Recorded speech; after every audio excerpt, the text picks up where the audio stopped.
Some clarification before we start on the difference between a game remake and a game remaster. I'll dive into specific examples of each later, but for now let me lay out how I am defining each of them to avoid any unnecessary confusion. The generally agreed upon consensus, and the one I will be using, is as follows. Game remasters are usually solely focused on improving the quality of more superficial aspects of a game, chiefly improvements to graphics and audio design, but can go so far as making small edits to gameplay, such as adding quality of life changes, redesigning UI elements, and fixing legacy bugs. Remasters are usually built upon the original game's engine, their main focus being to bring the game's look and feel up to parity with modern releases, think Diablo 2 Resurrected.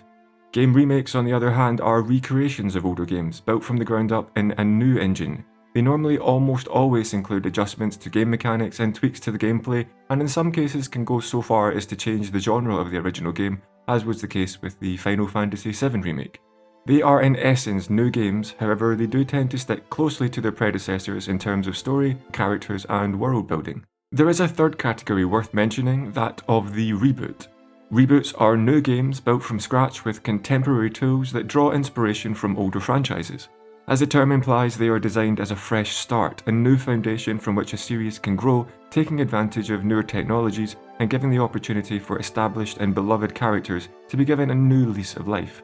Some might say that all remakes are remasters, no remaster is a remake, some remakes are reboots but not all of them, and reboots can be remakes but never remasters. But that all gets a little confusing, so I'm going to stick with the definitions I mentioned to keep things simple. And instead of listing out all three categories each time I want to lump them together, I will refer to them collectively as game recreations.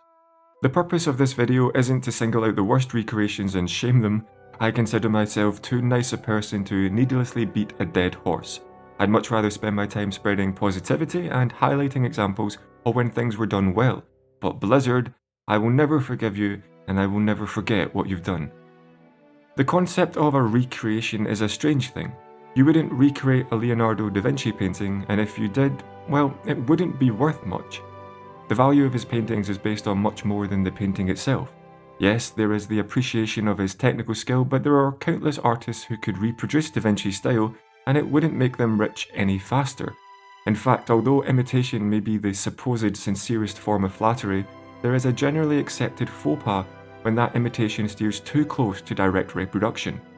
And are video games art? Because if they are, then the idea of recreating them seems as strange as recreating the Mona Lisa.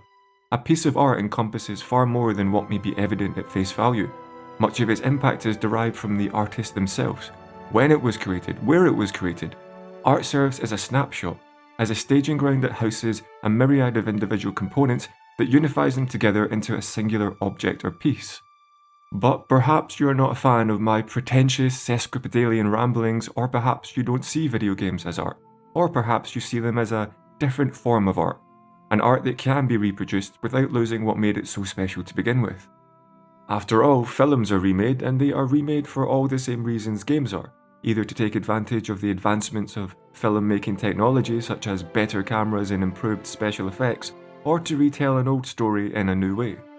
Sometimes this is done fairly successfully, such as John Carpenter's adaptation of Christopher Nibby's The Thing from Another World, which itself was adapted from John Campbell's novella Who Goes There.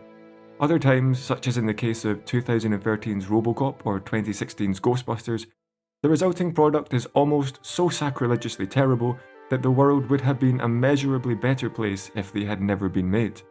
My favourite films of all time are Ridley Scott's Alien, The Matrix, and Peter Jackson's Lord of the Rings trilogy, and I don't know about you, but I don't think any one of them could be remade today without losing something from the originals. Each of those films turned out the way they did for very specific reasons, from scriptwriters to set designers, actors to makeup, directors to sound engineers. But the biggest and most profound decider of why each of these films turned out the way they did is that of limitations.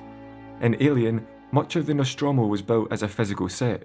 The xenomorph was 6'10" actor Boleji Bodejo in a costume. Lord of the Rings took close to 8 years to make. Much of that time was spent creating technology that didn't exist at the time, technology needed to bring Jackson's vision to life. If you're old enough to have seen The Matrix on the big screen like me, bullet time was unlike anything that had been seen before, yet that very same effect felt cheap and unoriginal in other films. There is something to be said for originality after all. Films are also remastered, re-released in higher resolutions and touched up to take full advantage of the increase in visual clarity offered by new tech. Music too is touched up and re-released. Songs are re-recorded by bands and artists, sometimes with a radically different shift in production. Even books are not free of this process. Shakespeare undergoes an almost constant change in shape through various retellings and adaptations. But this video is not about films, music, or books. It's about games. And so I want to take a look at 2 examples of games that have inspired not only remasters and remakes, but a reboot too, and see what they did well and where they fell short.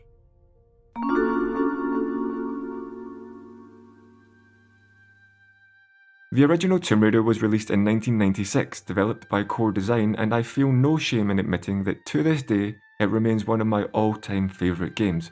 As hard as it might be to believe, on its release, Tomb Raider set a new bar in terms of visual fidelity and is credited for much of the success of Sony's PlayStation 1. The game not only inspired a remake in 2007 with Tomb Raider Anniversary, but also a reboot with 2013's Tomb Raider. The original's gameplay is not subtle nor is it complex. You navigate the protagonist, Miss Lara Croft, through a number of levels set in various locations across the globe, solving puzzles, murdering wildlife, and overcoming a number of platforming challenges made difficult by the game's almost deliberately clunky controls. The first half of the game remains relatively grounded, with Lara exploring ancient ruins in Peru and Greece. I say relatively grounded because you do face off against dinosaurs and are on a mission to retrieve an ancient scion said to contain the power of gods. But within the world and the rules that are established in Tomb Raider, it sticks pretty close to its relative realism.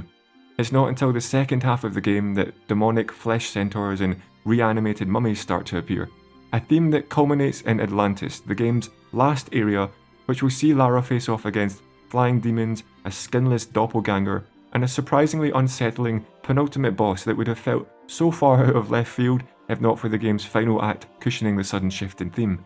Lara's control scheme is pretty basic. She can turn, run, walk, roll, sidestep, jump, big jump, ledge hang, shimmy, mount, and swan dive. Combat is an equally simplistic affair, with the player collecting a small handful of different guns as they progress through the game, ranging from her iconic dual pistols — what happened there, Reboot trilogy? — a shotgun, dual magnums, and dual Uzis. There is no manual aiming. Instead, Lara will lock on to the nearest enemy, resulting in combat boiling down to jump away from said enemy whilst shooting at them. But whatever, it works fine. Apart from the end stretch, combat is not a frequent chore, and when it does arise, it's simplistic and quick enough to not overstay its welcome. But where Tomb Raider does succeed is in its main gameplay loop of adventuring, solving puzzles, and exploring the forgotten ruins of ancient civilizations. I think any game can be summed up by asking the question, why should you play this? And in Tomb Raider's case, it would be a mix of the brilliantly unsettling atmosphere, the satisfaction when the movement system finally clicks into place, the hand of Midas, obviously, and for the obscure curveballs in the story the game throws at you. All of which I have already spoiled for you, so I'm sorry for that. It was many years and 6 mainline games later that Tomb Raider Anniversary would be released. The game was co-developed by Crystal Dynamics and Buzz Monkey Software, and used the same engine as Tomb Raider Legends, which would become the first of 2 reboots the series would see. Anniversary has you explore all the same locations as in the original. The graphics are obviously improved, as would be expected for a game released 11 years later. There were a number of changes made to level design, enemy design, additional and new puzzles, new cinematics, and an entirely new combat and movement system. In the original, the camera was glued to Lara's back, and you couldn't adjust the camera manually outside of a dedicated look button, which would prohibit all movement, as the same buttons used to control Lara's movements would instead then be used to position the camera.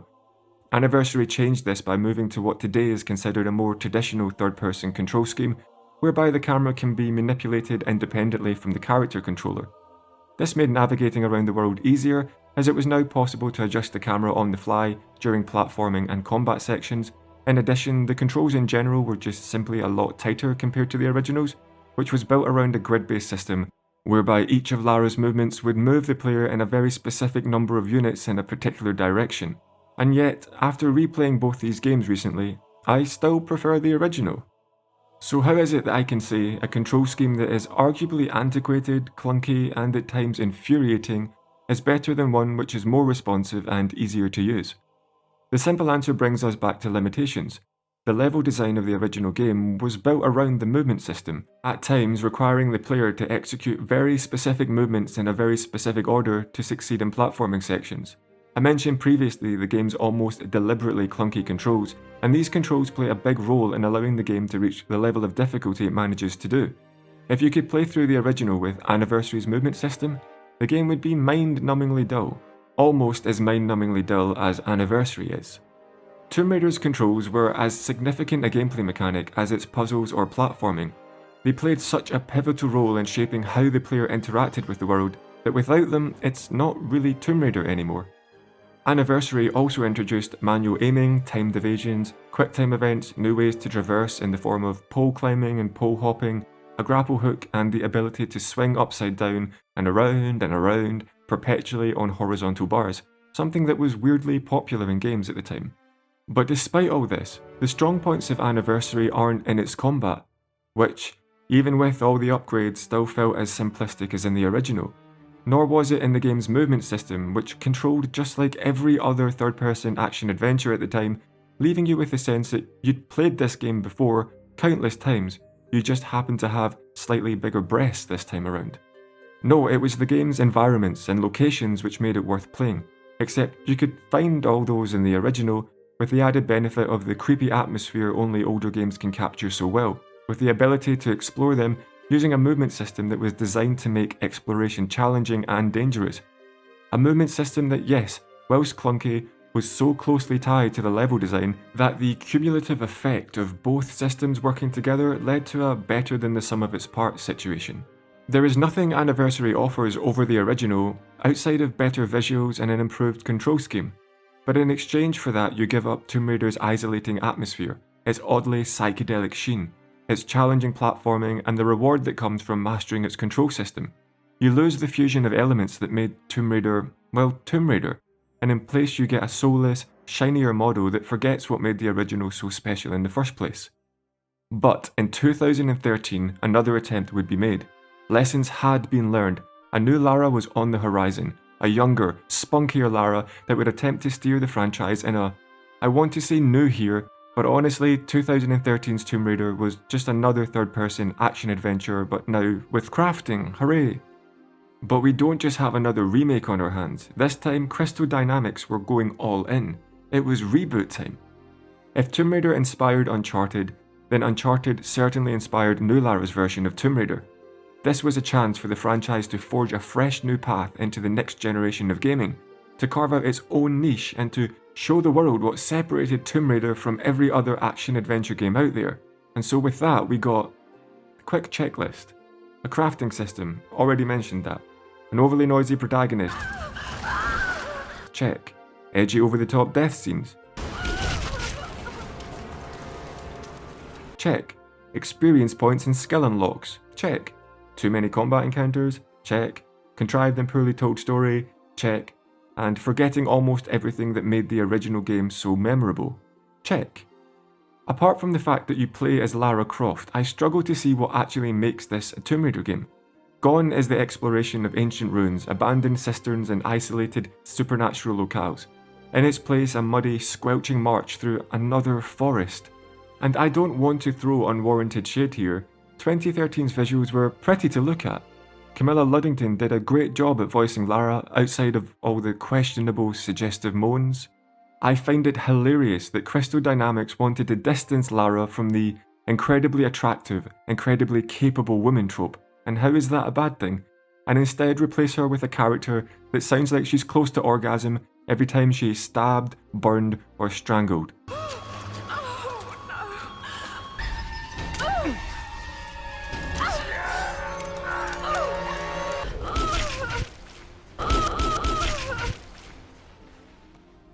But hey, I won't kink shame whoever over at Crystal Dynamics made that call. You do you. It's really the game's side shunting of tomb raiding which is its biggest misstep. The main focus of the original has instead mostly been relegated to optional side tombs, to make way for a more focused form of storytelling. And again, it's not that 2013's Tomb Raider is a bad game, it's just a bad Tomb Raider game. You could replace Lara with any other well-endowed, easily excitable 20-something female, and it wouldn't be any better or any worse for it. You could have called it Survivor or Alone. Naming games clearly not a strength of mine, but you get the idea. Tomb Raider had an identity that was unique and intriguing, and 2013's Reboot stripped that identity away and replaced it with a modern, overly broody alternative, and I don't know why. Crystal Dynamics were so eager to do away with what Lara Croft had become synonymous with, but refused to let go of her entirely, resulting in a game that advertised itself as one thing, but turned out to be something else. After finishing the game, I was left with the question, why did you not just make this a new IP? Of course, the answer is obvious. Lara sells. She was just selling for all the wrong reasons according to Crystal Dynamics. And who am I to judge? The Reboot trilogy has sold over 38 million copies. Perhaps the days of slow, methodical platforming through eerie and desolated tombs are over, and that's okay. Pushing against the winds of change only leads to disappointment, and the original Tomb Raider remains as perfect of a Tomb Raider experience as ever. If that's what has to be settled for, you could do a lot worse.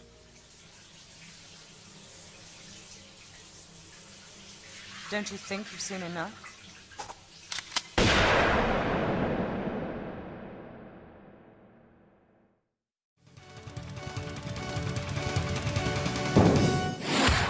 Resident Evil. Resident Evil, or Biohazard, depending on where you live, was developed by Capcom and released the same year as Tomb Raider, 1996, apparently a very good year for gaming. It is a fixed camera survival horror game that places a heavy emphasis on inventory management and the limited availability of ammunition and health supplies. It's no surprise the game received almost universal praise upon release. Few games since have managed to create the growing sense of unease and foreboding that Resident Evil handled so masterfully. Many people associate the series with the rise in popularity of zombie games, but even back in 1996, zombies were commonplace in video games. But what Resident Evil did manage so well was to make the undead feel like slow, encroaching, inevitable harbingers of death, as opposed to the easily dispatched target dummies other games had made them out to be. Every encounter with a zombie felt impactful, bullets were precious, and lead wasted taking down the dead was lead that might save your life in the future. Health and ammo had to be constantly juggled, sometimes leading to situations where the best decision was to take damage and run past an enemy rather than engage them head on. Saves were limited, with ink ribbons being required to save the game at typewriters throughout the mansion. These ribbons also ate into valuable inventory space, which was a great implementation of interacting game systems. Like a lot of games released in the latter half of the 90s, there was a big focus on puzzles, with the players spending a lot of their time moving statues around, finding keys, and being asked to use their common sense to piece various clues together around the mansion. The developers had a tight handle on pacing, allowing the game's atmosphere time to breathe, using enemies as a means to exert pressure on the player and poke a hole in their resources. The game's tension came as much from worrying about said lack of resources as it did the zombies and monsters you were likely to encounter. It goes to show how well the developers understood the horror genre. A good horror game knows when to invoke fear and when to invoke terror, and there is a difference between the two. Fear is similar to anxiety. It can start off barely noticeable, hidden away in the subconscious mind. Slowly, over time, it builds to a feeling of unease that slows down our breathing and quickens our heart rate. It's not in your face, it's an insidious visitor, letting you know something is wrong, but never telling you exactly what. If the slow escalation of Breaking Bad was fear, then terror is the dime a dozen so-called dramatic moments in one of the countless Marvel movies. It's brash, in your face, and leaves you a little less willing to subject yourself to such an experience again. Terror can be effective, but, like blowing your nose, it can leave you feeling empty. Too much nose blowing, and the experience can become exhausting. And so it takes a practiced understanding of how to play these two elements against each other to create an effective horror experience. Thankfully, Resident Evil manages this beautifully. The player is given enough time to let their mind wander, enough time for the splinters of fear to wedge themselves deep, and only then, when the tension feels so close to breaking, does the game light the fuse and catalyse that fear into terror. It's not a perfect game, no game is, but this isn't a review, something I seem to have forgotten. My point being, Resident Evil does what it sets out to do, and it does it better than most. There isn't much I would change about the game, and so I was unsure of what to expect from the high-definition remaster. What the hell is this? Barry! Jill! For the most part, any worries I had were unfounded. The HD remaster is as close to a remaster done well as you can get. The new pre-rendered backgrounds are a joy to experience, and the game retains the fixed camera angles that added so much to the original. It's just a shame they didn't reshoot the live action intro. I would have loved to see that. Joseph! Chris Redfield, Jill Valentine, Mary Burton, Rebecca Chambers, Albert Wesker. However, just like in Tomb Raider, I personally feel the tank controls added to the experience in the original rather than detracted from it, but not everybody agrees, and in my book a choice is always preferable, which is exactly what's on offer, so kudos to Capcom for that. There are also some minor changes to the mansion and the surrounding grounds the game takes place in, and enemies are a little tougher overall. Crimson Heads are an interesting addition. Any zombie you kill has a chance of coming back to life as a tougher version of themselves in the form of a Crimson Head if certain parameters aren't met, such as destroying its head or limbs while it's still active. Burning the body of a defeated zombie with the newly added fuel canteen will also stop Crimson Heads from spawning. It's a feature that places more weight on the player's decision on how and when they approach combat, and it adds a level of unpredictability to the game world which is nice. It would have been nicer if the choice to switch them on or off was left to the player, but overall it doesn't negatively impact the game. Another new addition is the inclusion of defensive tools added to the game in the form of daggers, the stun gun, and flash grenades. These items allow the player to escape from being grabbed and act as an additional resource that has to be managed. By default they are used automatically, but you can set them to require manual input. On one hand, it's nice to have an additional layer of resource management to worry about, and I imagine they were added to the game to counter the beefed up enemies. But on the other hand, it gives the player a get out of jail free card which the originals never had, and I really don't think the remaster needed. Finally, there were some bug fixes and various items have had their locations mixed around. All in all, I think it does a good job at bringing the original 1996 experience into the modern age. In general, I am far more open to remasters that retain as much of the experience from their source material as they can, and I think in this regard Resident Evil doesn't overstep the line in regards to changes. I want to note here that according to my own definitions, the remaster would technically fall under the category of remake. In fact, the game is often referred to as simply Remake. There are additional new mechanics, new enemy types, changes to level design and more. The truth is that to me it sits somewhere between the two. It retains enough of the original game's foundation, and the adjustments made to the gameplay don't sacrifice the identity that made it so memorable. Also, by calling it a remaster, I get to avoid saying the sentence, remake is a good remake, or what makes remake such a good remake, you get the idea. Which brings us to Resident Evil 2. Released in 1998, 2 years after the original, the sequel retained much of what made the first game so special, as the adage goes, if it ain't broke. The fixed camera angles remain, as too does the focus on managing limited supplies.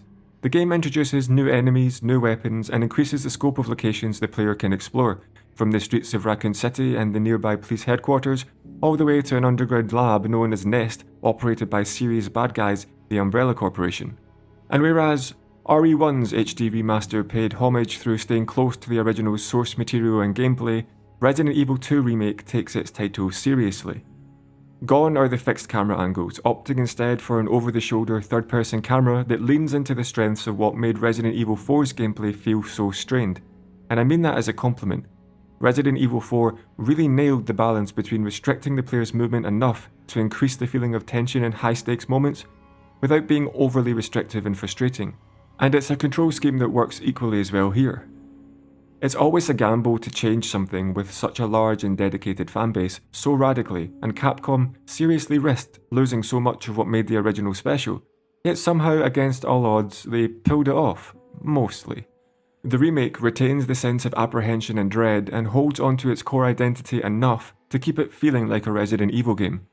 Your inventory is still heavily limited, there are puzzles to solve, and resources are still fairly scarce, although this varies wildly depending on the difficulty. One change I do not think was for the better was the removal of ink ribbons and the inclusion of autosaves at or below the game's standard difficulty. I spoke about this in my Rainworld video. Fear of failure is important. So much of what kept Resident Evil engaging was that death could mean a major setback. Deciding whether or not to use a precious ink ribbon as a safety net, or to push on and risk an even bigger regression in the event of death. And autosaves take all the pent-up tension in such moments and just hand-wave it away. It doesn't really matter if you die, there's no decision being made by the player on when best to save, no strategizing, no weighing up if carrying an additional ink ribbon is a good use of inventory space. The game just handles it all for you. Which is a bizarre thing for a Resident Evil game to do. So much of the experience the game manages to cultivate is a direct result of the very systems an autosave feature does away with, and the choice to include one is baffling. I want to know who plays a Resident Evil game and thinks to themselves, wow, if only you could get rid of all this tension, the game would be so much better. It runs antithetical to what the game is trying to achieve. Don't get me wrong, I know why an autosave feature was included, and to offer a concession in the game's favour, it's not an overly generous one. You will still manually be saving your progress at typewriters, albeit without the need for ink ribbons. The game's hardcore difficulty, however, does reintroduce the classic save system and disables autosave, so at the very least the player has the option to bring the experience closer to the original, and as I've said, choice is never a bad thing. Usually. There is more I want to say about the decision to do away with features that help build the identity of the series in the first place, but I also fear in doing so I would drag us down a path towards the nuances of game difficulty, something I think that whilst worth touching on, is outside the scope of this video. Outside of the changes already mentioned, the inclusion of defensive weapons introduced in the original's HD Remaster make a return. There are some plot changes, but the overall narrative structure remains mostly intact.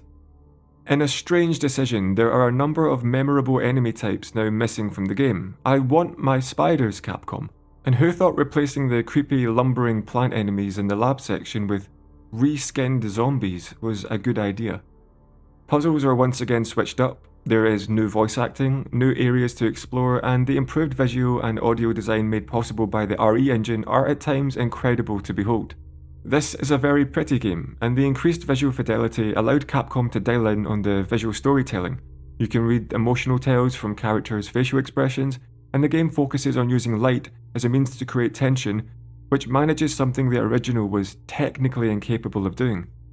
There is a lot of praise I can lavish on the remake. There are some missteps, and purists are a difficult bunch to please, but considering the drastic changes across the board, Capcom did an incredible job at retaining the core Resident Evil experience. But, as I mentioned at the start of this video, sometimes limitations lead to unexpected benefits. In the original Resident Evil games, each location was broken up into smaller areas which the player could traverse across through the use of various doors, gates, and ladders. These transitions were accompanied by brief cutscenes which served as the game's loading screens. Doors would softly creak open before slamming shut behind you. The gentle thud, thud, thud of moving up and down ladders before the screen faded to black to reveal the next area worked so well in evoking a sense of fear, and this is missing from the remake. With the improvements in technology, it was no longer necessary to disguise frequent loading screens, and so, something that had been a fortuitous advantage brought about by the developers' attempts to hide a limitation of the game has been lost due to the removal of said limitations. And unfortunately, as is the case with so many remasters and remakes, much of what made the original so memorable was just that. They were originals. Each unexpected story beat had the weight it did because you didn't see it coming. Each new location was filled with possibility. The first liquor encounter in the original is as unsettling as it is because of its novelty. You know what to expect in the remaster, and as a result, the moment loses much of what made it so great to begin with. Likewise, you are expecting Mr. X, so when he finally does turn up, it's not the sudden chaotic scrambling to figure out what the hell is going on like it was in the original. Instead, all that's left is the feeling of, oh, there he is, and it results in much of the more impactful moments falling flat and feeling uninspired. Of course, this is only true if you've played the originals, and the remake tries to shake things up enough to keep things from feeling predictable for returning players. But for me, it begs the question, why recreate something that has been made and made well? Why not instead use the time and resources you have to create something new, something unique, something original? Why not tell a story that takes place alongside the original games, but with new characters or a new story, one that acts as an addition, one that adds to what already is there instead of retreading old ground? Nostalgia is a powerful marketing strategy, but so often what makes something special to us had as much to do with when and where we experienced it as the experience itself, and that is something that can't be replicated, nor should it try to be. Games, much like books or films or music, are products of their time. It's unfair to expect them to keep their relevance or cultural impact decades after they were made, and so the very few that manage this incredible achievement should be praised for what they accomplished, praised for what they are, not judged on what they could have been if they were made today. There is finally Resident Evil 3 Nemesis, but much like how RE2's remake treads the old ground set out by the original, I fear covering Nemesis will be equally as pointless. It is in essence what you would get if you applied the same treatment to the original as RE2 received, albeit with a little less passion. And it's no surprise as a result the game was met with a more lackluster response compared to its predecessor, because Resident Evil 2's remake, whilst not original in its source material, was at least original in how it adapted it. In contrast, Nemesis simply copies this formula, which leaves it feeling uninspired and quite frankly unnecessary. Like catching up with an old ex. It might at the time seem like a good idea, but come the morning it becomes clear that sometimes it's best to let sleeping dogs lie. Time will tell if Resident Evil 4 fares any better. Nothing in life is black and white, and video game recreations are no different. For me, it comes down to the question of why. If it's to give a game a fresh coat of paint, then I can get behind that. I don't watch my VHS tapes of Lord of the Rings anymore for a reason. Spyro Reignited, Demon's Souls, the Crash Bandicoot Insane Trilogy, these are examples of the right way to do remasters. Barring a couple of very small changes, all three keep what made the original games so great and simply modernise the experience. And again, whilst purists might disagree, I think you would be hard pressed to convince me that any of these three examples actively degrade the quality of the game in a way that, say, Warcraft 3 Reforged did. Speaking of Reforged, it, alongside the GTA Trilogy re-release, the Silent Hill HD collection, these are examples of times companies manipulated your nostalgia in order to line their pockets. All cited examples, for instance, were so incompetently handled and released in such poor states that I struggle to believe the developers and publishers were not fully aware of what they were shipping. Which isn't fair to the remasters, remakes and reboots that are created with a passion and love for gaming. Prince of Persia, The Sands of Time and Black Mesa are incredibly good games that wouldn't exist if not for the originals that inspired them. But do we really need a Dead Space remake? The original game holds up incredibly well, and I can't think of any Dead Space fan who would rather have a remake of the perfectly playable original instead of a brand new game with a new story, a new setting and a new mystery to uncover. Dead Space was released in 2008. Team Fortress 2, a game that consistently tops Steam charts in terms of players, was released a year before that. My point being, as much as I appreciate eye candy in games, I appreciate originality much more. The mainstream gaming industry feels like it's becoming a parody of the Marvel movie machine, churning out the same IPs over and over, relying more on brand identity to sell games instead of focusing on what's important, making good games, creating new experiences, and being willing to take risks. If we take a look at some of the biggest releases over the past few years, what do we find? Another Pokemon game, a Horizon sequel, another Call of Duty game, another Gran Turismo game, another Mario Kart game, another Monster Hunter game, another Spider Hunter game. Spider Hunter? I'd play Spider Hunter. Another Spider-Man game. Elden Ring, which as great as it was, in many ways, is just the same game FromSoft have released for the past 13 years, except this time it's open world and, oh by the way, it has crafting. I'm not saying that sequels are bad, far from it. I loved Dragon Age Origins, and its sequels were... that's not the best example. Mass Effect was pretty great, and Andromeda... damn, what happened to you, BioWare? Fallout. Actually, after 76, maybe not. But Starfield, come on. There is no way Starfield is going to be the same Bethesda game released since Morrowind, which you should play, and just repackaged in space. Bethesda have proven they know how to innovate.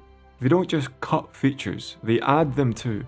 Like Dragon Shouts, because they were fun, and skill trees and crafting. The innovation is astounding. I wonder what comes next. Crafting in space?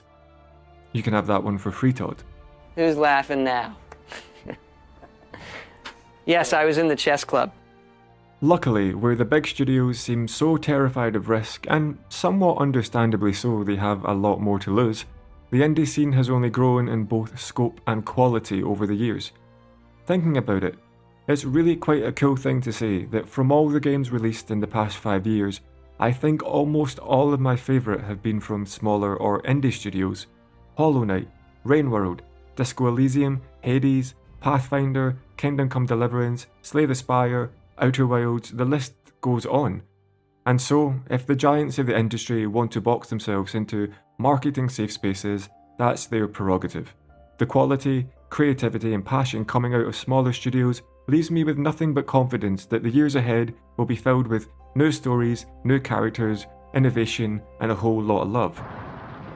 Barring nuclear war, of course, which, well, you never know. Bit of a morbid way to leave the video, but, well, have fun with that. Thank you for watching.